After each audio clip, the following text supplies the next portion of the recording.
while you talk about it being selfless or service leadership, if at the end of the year, if I'm not getting something out of it, I will not keep doing it. There'll always be a finite full stop to it that am I getting satisfaction from it? Even that's a purpose. Yes. Even that is being selfish. You do the presentation. You are more credible because you're American, I'm Indian. They rather listen to you than me. And Bill just looked me up and down and shook his head, quite disappointed, and he said, "Go back to your room and think about what you said to me." Right? And I did. And the first few days I was like, I don't speak with an American accent, but I think my English is pretty good. And I don't understand why Bill was not getting what I'm saying. It's good for him. It's good for his company. We're a small company. We shouldn't lose revenue. And about 2 weeks later, it struck to me that I was the biggest obstacle in my own career path. If I were to answer in one word, it's belonging. This is a place I feel like I belong. One of my favorite desserts ever is the tiramisu. And tiramisu uses lady finger cookie. And I remember having this conversation with my Indian classmates out there saying, wow, tiramisu. But when they saw the ingredients, they were like, oh, bhindi, I don't want to eat bhindi in a dessert, right? I didn't have a specific place where I was raised, like a city to call my own, because my dad was serving in the Indian Navy. So we moved around quite a lot. Every 2 or 3 years, we picked up bags and, went to a different place. So I would say I'm a national citizen or a global citizen.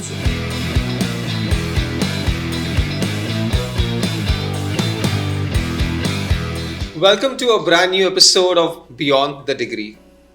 Today, in our studios, we have with us someone who is a strategy and management consultant, currently a director at General Bamboo Solutions, an Indian pioneer in learning gaming solutions. She's been a Toastmaster for 20 years and currently serving as the first Vice President of Toastmasters International. Please welcome to Beyond the Degree, distinguished Toastmaster Gauri Seshadri. Thanks, Hardik. Hi Gauri, welcome to Beyond the Degree. Thank you so much. It's a pleasure and an honor to be here today with you. I hope you have a good time with us and I'm sure our audience will learn a lot from you today. I hope so too. Alright Gauri, let's start from scratch. I mean, we know you as a Toastmaster for a long time, but tell us something about your childhood. Where were you raised, and how was the journey like? I didn't have a specific place where I was raised, like a city to call my own, because my dad was serving in the Indian Navy. So we moved around quite a lot. Every 2 or 3 years, we picked up bags and went to a different place. So I would say I'm a national citizen or a global citizen as such. Had a wonderful childhood. Dad in the Navy, mom, she pretty much worked whichever job she could find. Have a younger sister who's a very accomplished doctor.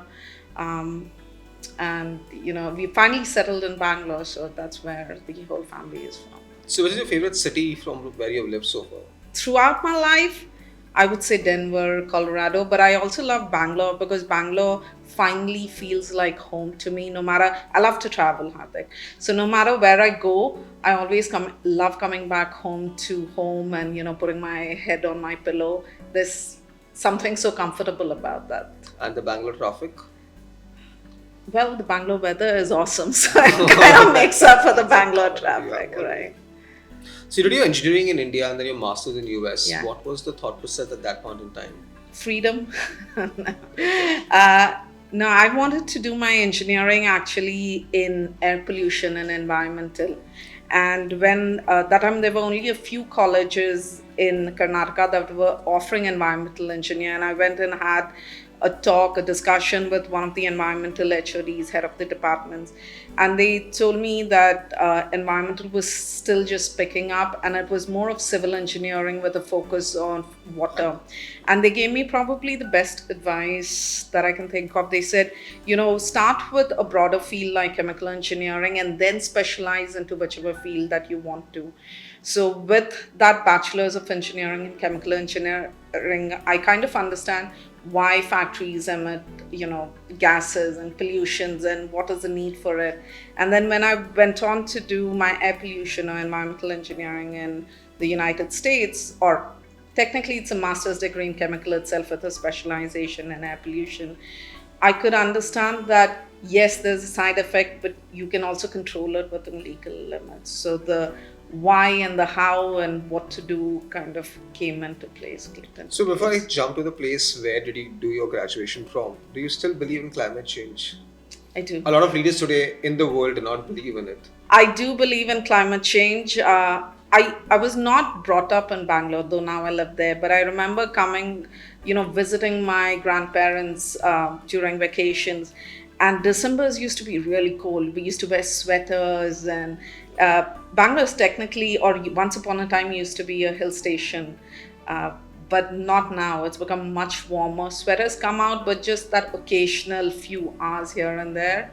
But it's become really hot. The garden city is not so much of a garden anymore. I Yeah. don't think that. Alright, enough of Bangalore for now. Tell us about your US journey. Which city were you in? How was the transition from being from India to US and how that life has been? I did my master's at the University of Utah in Salt Lake City, a city not many know. Utah in Kannada means lunch or food. And so whenever I used to say I'm going to University of Utah or live in Utah, people would say, "Oh, Utah. Where is it? Is it near New York?" And I used to say, "No, it's near California," because just people do not know many states out there. But I think um, it was a great university. We had an amazing crowd out there, and for my department, it was one of the top 5 ranked departments for chemical engineering in the whole country. So I had a wonderful professor, did my thesis out there, and got a job later in Denver, Colorado. That's where I moved to. So from India to US, was there a cultural shift?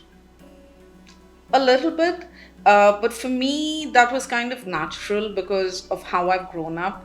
Not gotten too comfortable anywhere, and then had to move every 2 years thanks to dad's job. So I always had learned or picked up the knack of adapting to a different culture. There were things that were different, there were things that were pronounced differently. Yeah. For example, one of my favorite desserts ever is the tiramisu. And tiramisu uses lady's finger cookie. And I remember having this conversation with my Indian classmates out there saying, "Wow, tiramisu." But when they saw the ingredients, they were like, "Oh, bhindi. I don't want to eat bhindi in a dessert," right? Because that's what lady's finger is here. But in the US, it's called okra. So there was those small little adjustments. But it was a fun journey to learn that difference and that shift in mindset. Any moment when you were in US and you were, caught off guard when you're having conversation with someone because of the cultural difference? They meant something, you understood something else. I think what's caught me off guard many, many times, at least in the initial part of my US journey, is how little they knew about India. It was like, what's that dot in the middle of your forehead? Or someone, my professor would introduce me, or my boss would introduce me, and like, "Gauri, where are you from?" "I'm from India." And this person from New York would say, "Oh, Mr. Roy is my neighbor in New York. Do you know Mr. Roy?" Initially, I would be very offended. Like, "Do you know what the population of India is?" But then it was like, I would say, "Yeah, I probably do know Mr. Roy." But I also understood that the more curious they are, the more I could teach them about my culture, about my country, because I have exhibited the same sort of curiosity about them itself. They have allowed me to ask a lot of questions, and they have given me the answers. One thing you hate Indians doing abroad?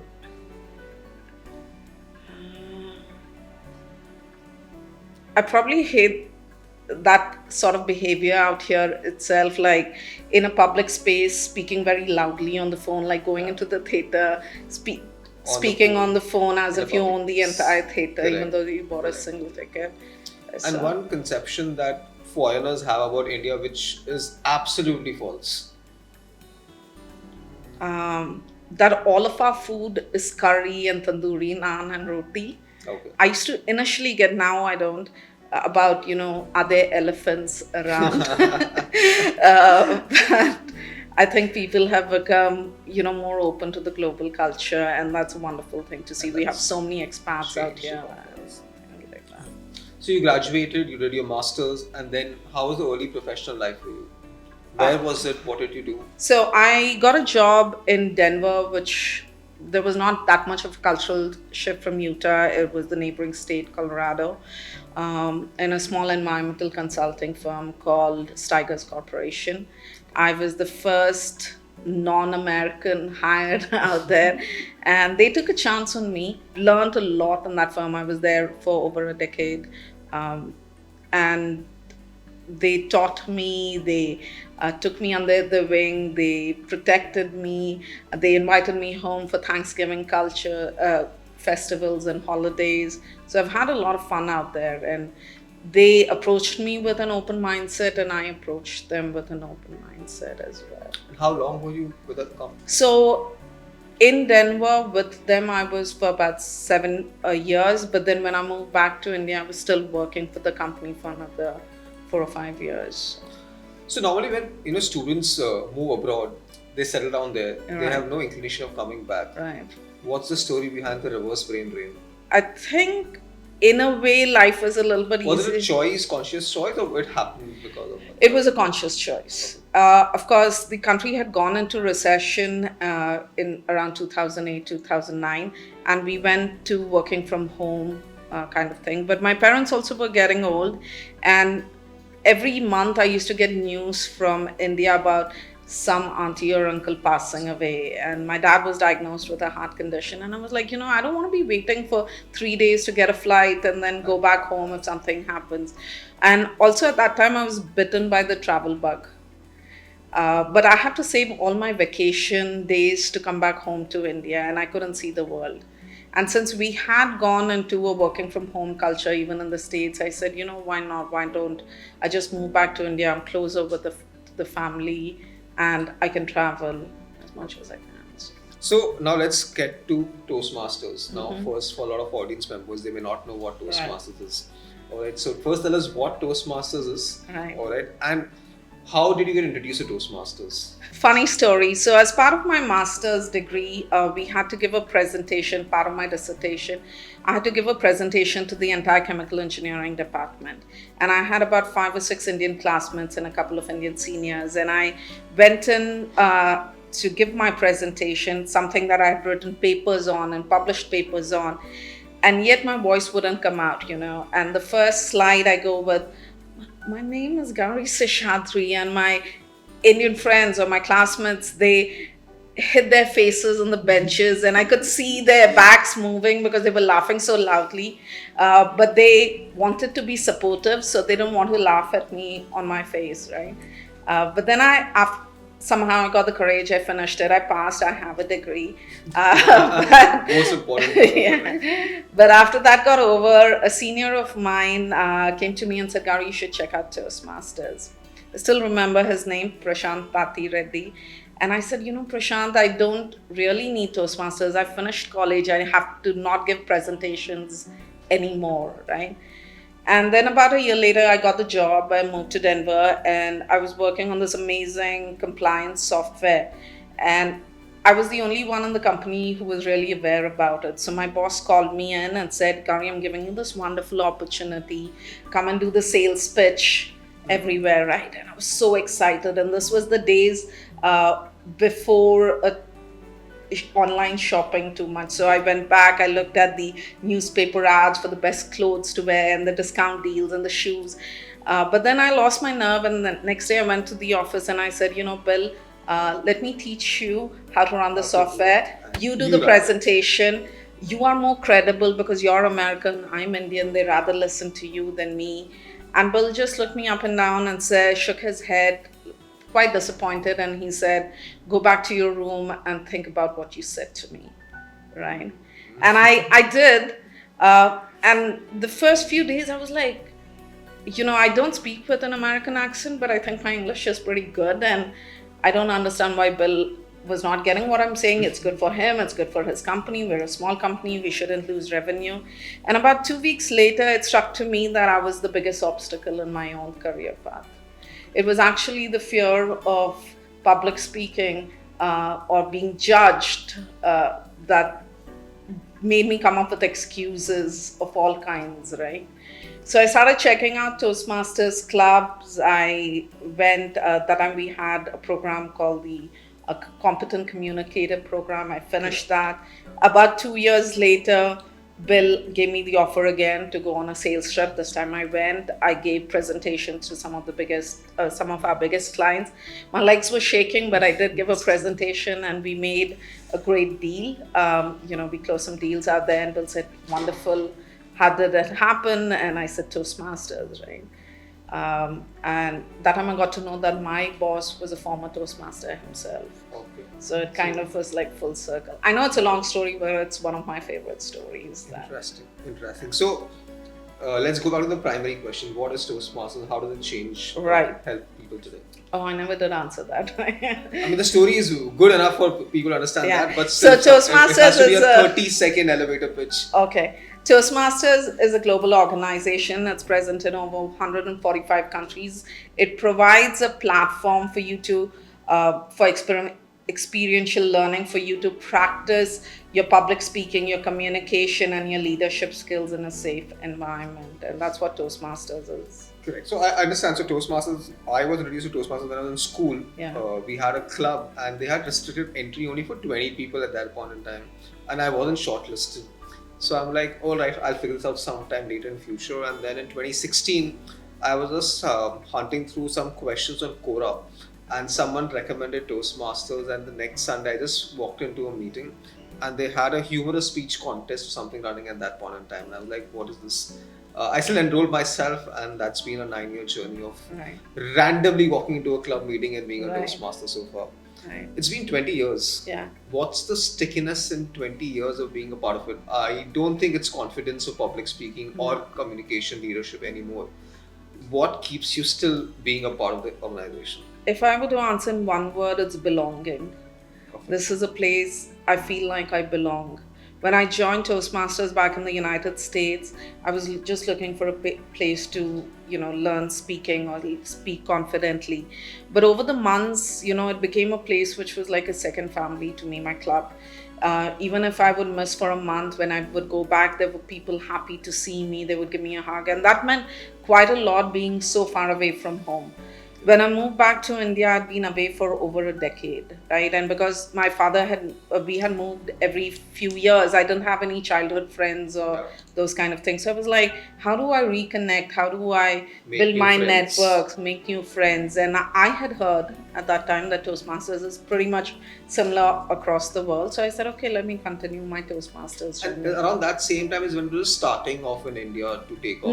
Not that far off. I came back in 2010 and they started, I think, in 1994 or so. But there were still lesser clubs. India and Sri Lanka was still one district. So you joined for communication, to enhance your communication, your confidence skills, but you're more on the leadership track. How did leadership happen? Was it accidental? Was it intentional? Was it again someone? It was accidental. So I mentioned that I came back in 2010 and we had an area governor. So like Rotary, we have governors for our geography, and we had an area governor in our club, and they asked, why did you come back and why have you joined Toastmasters? So I said the same thing that I told you, to network, to connect.